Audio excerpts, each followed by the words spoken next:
को लेकर चर्चा होगी और गहन मंथन चिंतन किया जाएगा। बीजेपी के नेताओं की तरफ से प्रत्याशियों के नामों पर मुहर भी आज लग सकती है। पूंछ अनंतनाग से प्रत्याशी हो सकते हैं रैना, ये इस वक्त की बड़ी खबर है।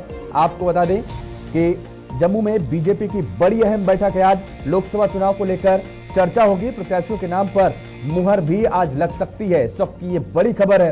पूंछ अनंतनाग से प्रत्याशी हो सकते हैं रैना, बड़ी खबर है जम्मू से, जहां पर भारतीय जनता पार्टी की आज एक बहुत अहम बैठक है।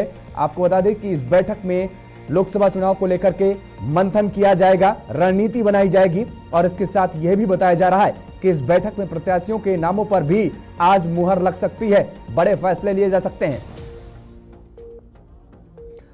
और इसी खबर पर ज्यादा जानकारी के साथ हमारे एग्जीक्यूटिव एडिटर अशफाक गौहर साहब जुड़ गए हैं। अशफाक गौहर जी, जिस तरीके से लगातार भारतीय जनता पार्टी रणनीति बनाती नजर आ रही है और जम्मू में ये बड़ी बैठक बताई जा रही है, बैठक में क्या कुछ फैसले लिए जा सकते हैं?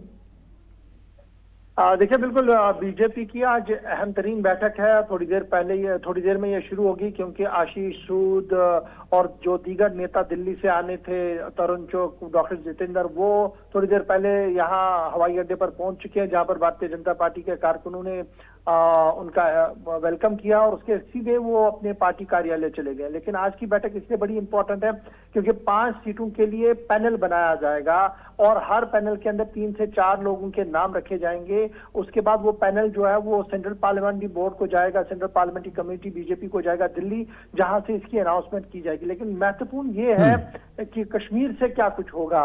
नॉर्थ कश्मीर की सीट जो हमें अभी पार्टी के सोर्सेज ने बताया है, 3 नाम सामने आ रहे हैं नॉर्थ कश्मीर के लिए, जिनमें अनवर खान है, फकीर मोहम्मद खान जो पूर्व एमएलए है, और सुरेंद्र अमरदास जो पूर्व एमएलसी रह चुके हैं। बीजेपी के हिंदू चेहरे दिखाई देते हैं नॉर्थ कश्मीर से। और श्रीनगर से इसी तरीके से नाम सामने आ रहे हैं। डॉक्टर दरख्शान अंद्राबी का नाम सामने आया है, जो प्रवक्ता भी है। फिर अल्ताफ ठाकुर जो एक और प्रवक्ता है, उनका नाम भी है। अशोक भट्ट का नाम है, डॉक्टर हिना शफी का नाम है। 4 नाम यहां से श्रीनगर से आ रहे हैं। लेकिन महत्वपूर्ण है साउथ कश्मीर, जिसके साथ जम्मू के कुछ इलाकों को जोड़ा गया है, पुंछ राजौरी को जोड़ा गया है। तो यहां से 2 नाम बड़े प्रोमिनेंटली सामने आ रहे हैं। एक बीजेपी के जो इस वक्त प्रेसिडेंट है जम्मू कश्मीर के, रविंद्र रैना, उनका नाम आ रहा है। और उनके साथ साथ शहनाज गनाई जो फॉर्मर एमएलसी है और गुज़श्ता दिनों पहाड़ी लीडर इन्हें माना जा रहा है और उन्होंने बीजेपी को ज्वाइन किया था, इनका नाम सामने आ रहा है। तो इस तरीके से ये 3 महत्वपूर्ण चीजें हैं जो इस वक्त खुलकर सामने आ रही है। और इसी तरीके से फिर जम्मू उधमपुर और प्रॉपर जम्मू सीट जो डोडा वाली सीट है, उसके लिए भी पैनल को बना लिया गया है।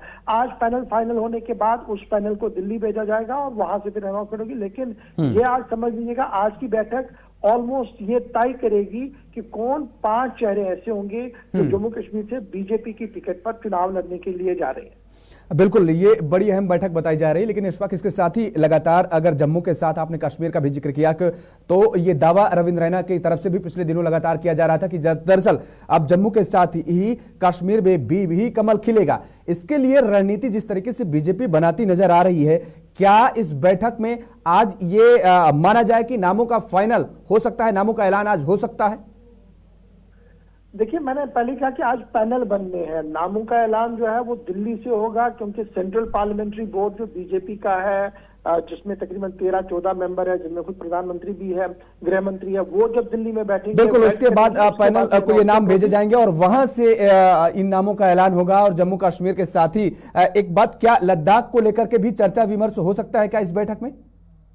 हमारी थोड़ी देर पहले यहाँ बीजेपी के कुछ नेताओं से बात हुई थी, तो चूंकि जो 2 बड़े इंचार्ज हैं वो यहाँ आ चुके हैं, जिनको लद्दाख भी दे दिया गया है और माना जा रहा है कि लद्दाख में सिर्फ एक ही सीट है और इसलिए वहां पर ज्यादा कोई खिंचतानी नहीं है। वहां पर इजीली अनाउंसमेंट शायद 1-2 दिन में हो जाए, ताकि वहां पर कैंपेन का पीरियड शुरू किया जाए। चलिए, बहुत बहुत शुक्रिया तमाम सारी जानकारी देने के लिए। तो हमारे एग्जीक्यूटिव एडिटर अशफाक गौहर साहब जिस तरीके से बता रहे हैं कि लगातार भारतीय जनता पार्टी की रणनीति बनती नजर आ रही है और आज ये जो बैठक है, इस बैठक में कई नामों पर प्रस्ताव मुहर लग सकती है और उसके बाद इस प्रस्ताव को केंद्रीय नेतृत्व को भेजा जा सकता है, जिसके बाद प्रत्याशियों का ऐलान हो सकता है। और 3 राज्यों में राज्यसभा के लिए आज मतदान शुरू हो गया। बड़ी खबर इस वक्त की आपके टेलीविजन स्क्रीन पर। 3 राज्यों में 15 सीटों पर 18 कैंडिडेट मैदान में हैं। आज रात तक मतदान के नतीजे आने की उम्मीद जताई जा रही है। सुबह 9 बजे से शाम 5 बजे तक वोटिंग होगी। उत्तर प्रदेश, हिमाचल प्रदेश और कर्नाटक में मतदान आज हो रहे हैं। तो राज्यसभा की 15 सीटों पर आज सुबह 9 बजे से वोटिंग शुरू हो चुकी है और 3 राज्यों में उत्तर प्रदेश, हिमाचल प्रदेश और कर्नाटक में मतदान किया जा रहा है। शाम 5 बजे से वोटों की गिनती भी शुरू हो जाएगी। रात तक नतीजे आने की उम्मीद जताई जा रही है। उत्तर प्रदेश में सीटें 10 और 11 उम्मीदवार हैं। बीजेपी की तरफ से सुधांशु त्रिवेदी, आरपीएन सिंह, अमरपाल मौर्य, तेजपाल सिंह, नवीन जैन, साधना सिंह, संगीता बलवंत और संजय सेठ मैदान में हैं। वहीं समाजवादी पार्टी ने जया बच्चन, आलोक रंजन और रामजी लाल सुमन को मैदान पे उतारा है। कर्नाटक में सीटें 4 हैं और उम्मीदवार 5 मैदान में उतरे हुए हैं। कांग्रेस की तरफ से अजय माकन, सैयद नासिर हुसैन और जीसी चंद्रशेखर मैदान में हैं। बीजेपी ने नारायण भानगे को तो जेडीएस ने कुपेंद्र रेड्डी को मैदान में उतारा है। वहीं हिमाचल प्रदेश में 1 सीट पर 2 उम्मीदवार हैं। कांग्रेस ने अभिषेक मनु सिंघवी को उम्मीदवार बनाया, जबकि बीजेपी ने हर्ष महाजन को चुनावी मैदान में उतारा है।